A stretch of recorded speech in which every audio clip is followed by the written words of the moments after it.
Hello, it's Vezina again with a tactic video. This will be the second in many. This is to do with Kandaq, right? As you'll probably see right now, we do this part wrong. It's more for the show, right? You should press them all at once, but we screwed up at that point. This is the proper way to do it. The way you will do it is most likely your raid leader will allocate people to go on these levers and will allocate after like a count of 1, 2, 3 to use the levers, and hopefully they will all use at the same time. If they don't, they will spawn ads. So yes, you will have to find ways of killing them. Now with this guy, he's a mini boss. He drops no, he might drop a green, but other than that, he drops nothing. Your main goal with this guy, to start with, is to clear all the ads that are coming down the stairs, as they may cause problems for your healers. From a healing perspective, if you are flying, or if you are a nature user who can use insectoid form, please do, and please fly up into the air, because it saves a lot of hassle, because then you won't get hurt. We're clearing this last ad, but then we decided not to, and to just basically run to the next area. The idea is to basically make it as fast as possible to run to your next area and to get your guys positioned on the buttons as fast as possible. You've got to do this three times for 3 different bosses. Don't do what Weston just did there, which was use the lever before anybody else, because as soon as you do that, more ads will spawn from a different direction and start pounding on your raid. As you can probably see, there is a lot of damage coming out from this one because the ads are already there and they're going directly onto one button user, which was my button, sadly. As you can probably see, it's quite hectic, so any dual pistol user is actually very useful here, because they can deal damage to multiple targets and can also take things down quite fast. Watch out for the Thief's jump ability. As you can probably see, it just basically completely took me out, so yeah, avoid it as fast as possible, really, just by rolling. I was a bit busy there because my raid leader was telling me to, press the button, dead.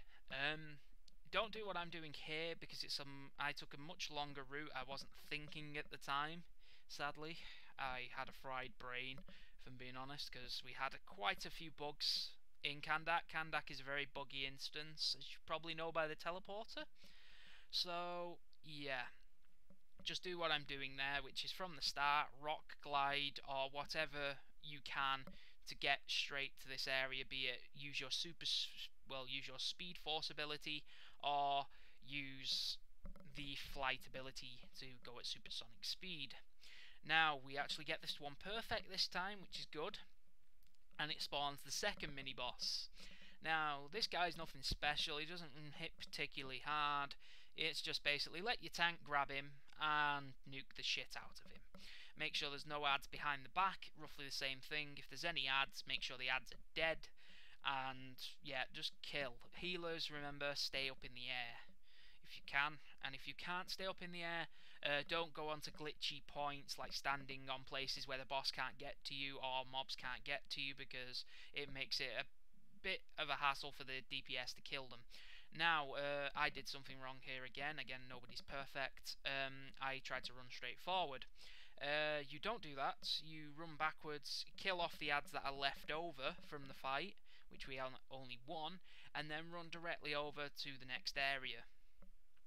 Reason why is all the mobs that spawned in the next area will basically despawn once you've used the levers.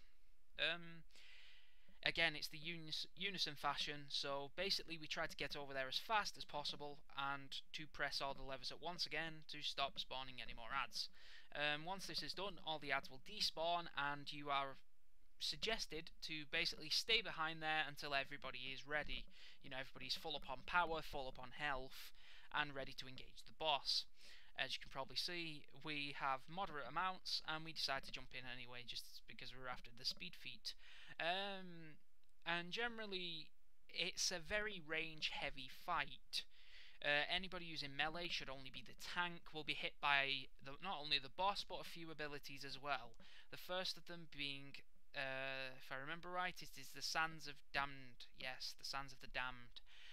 basically lifts the tank and whoever is in melee range in the air, and then does a giant knockback which will deal damage to the tank and anybody who gets hit by the sands. He will then spawn adds.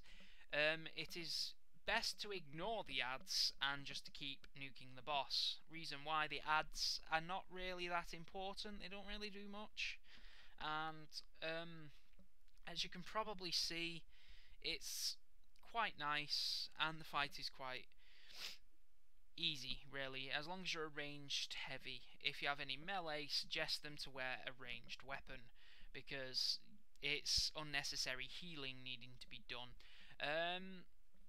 Other than that, the raid setup is basically the typical raid setup. Even though most people say the typical raid setup is 2 tanks, we don't believe in that. 2 tanks aren't needed, it's a bit of a waste of DPS. So we go in with 1 tank, 2 healers, 2 controllers, and the rest DPS. Mainly because 1 tank is all you need in this game, really.